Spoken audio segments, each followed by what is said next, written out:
चलिए स्टार्ट करते हैं आज की क्लास। आज की क्लास में हम देखेंगे एनालिसिस ऑफ फिनेंशियल स्टेटमेंट से रिलेटेड एमसीक्यूज, जो कि कॉमर्स के बच्चों के लिए बहुत ही महत्वपूर्ण है। उसके साथ साथ जो बच्चे बीकॉम एंट्रेंस का प्रिपरेशन कर रहे हैं उनके लिए भी बहुत हेल्पफुल होने वाला है। तो वीडियो को बिना स्किप किए अंत तक जरूर देखिए। लास्ट वीडियो में 40 तक क्वेश्चन देख चुके हैं। आज देखते हैं क्वेश्चन नंबर 41 से लेके 50 तक।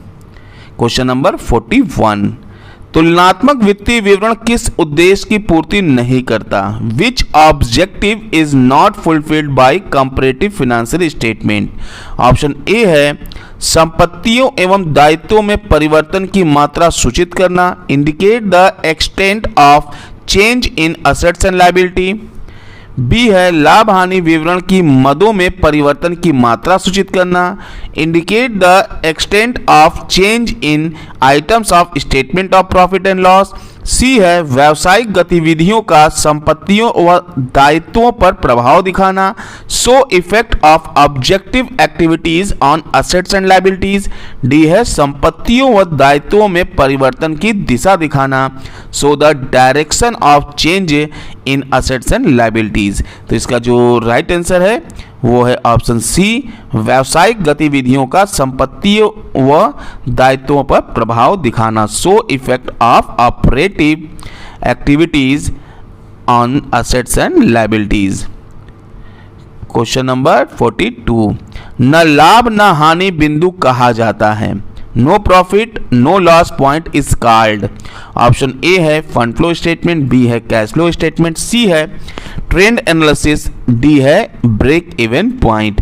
तो जो नो प्रॉफिट नो लॉस का पॉइंट होता है वो ब्रेक इवन पॉइंट होता है। तो इसका जो राइट आंसर है वो है break even point. Question number 43, सकल लाभों में से को घटाकर शुद्ध लाभ आता है? Net profit is obtain bye deducting from gross profit. मतलब सकल लाभ में से क्या घटाते हैं तो शुद्ध लाभ आता है। ऑप्शन दिया गया है, ए है संचालन व्यय ऑपरेटिंग एक्सपेंस, बी है गैर संचालन व्यय नॉन ऑपरेटिंग एक्सपेंस, सी है संचालन तथा गैर संचालन व्यय operating and non operating expense, और डी है उपरोक्त में से कोई नहीं, none of the above.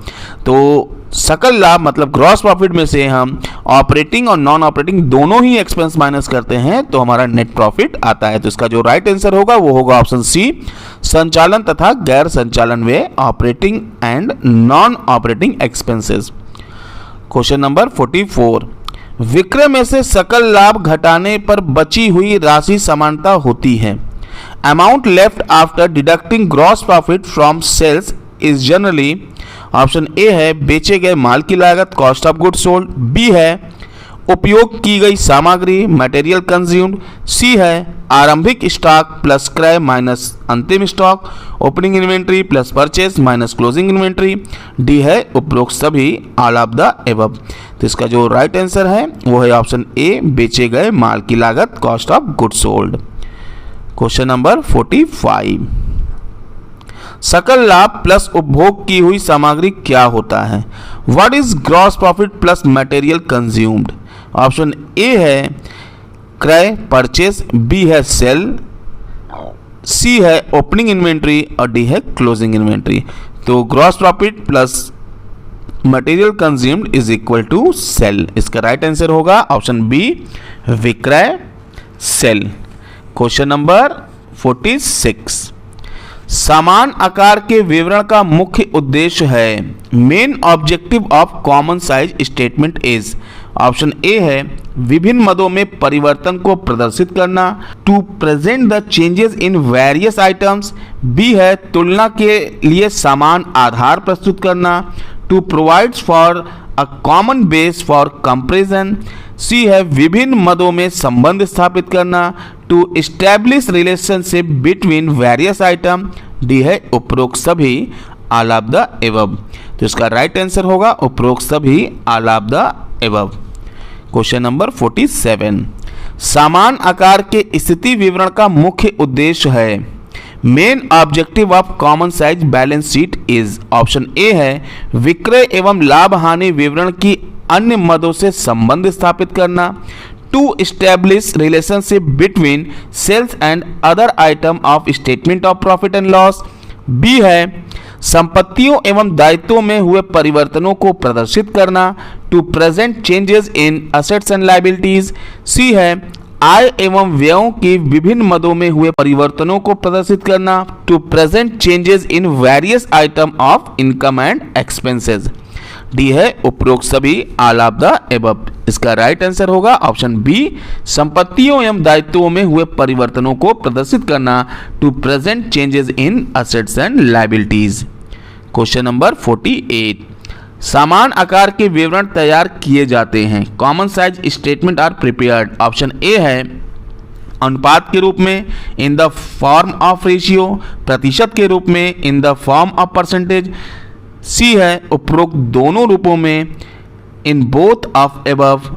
D है उपरोक्त में से कोई नहीं, नन ऑफ द एबव। तो समान आकार के जो विवरण होते हैं वो प्रतिशत के रूप में तैयार किए जाते हैं। तो इसका जो राइट आंसर होगा वो होगा ऑप्शन बी, प्रतिशत के रूप में, in the form of percentage. Question number 49, निम्नलिखित में कौन सा असत्य है? Which of the following is untrue? Option A है समान आकार का स्थिति विवरण, common size balance sheet. B है समान आकार का लाभ हानि विवरण, common size statement of profit and loss. C है समान आकार का रोकड़ प्रवाह विवरण, common size cash flow statement. D है उपरोक्त में से कोई नहीं, नन ऑफ द एबव। तो इसका राइट आंसर है ऑप्शन सी, समान आकार का रोकड़ प्रवाह, common size cash flow statement.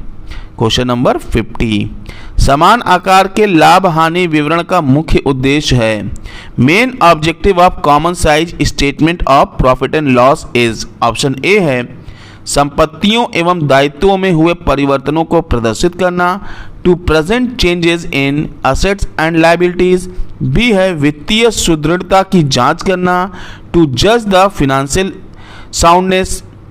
C है विक्रय एवं आय विवरण की अन्य मदों से संबंध स्थापित करना, to establish relationship between sales and other item of income statement. और डी है उपरोक्त सभी ऑल ऑफ द एबव।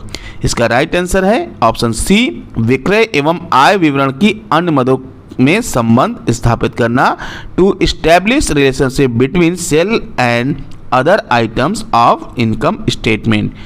अभी के लिए बस इतना ही, मिलते हैं नेक्स्ट वीडियो में।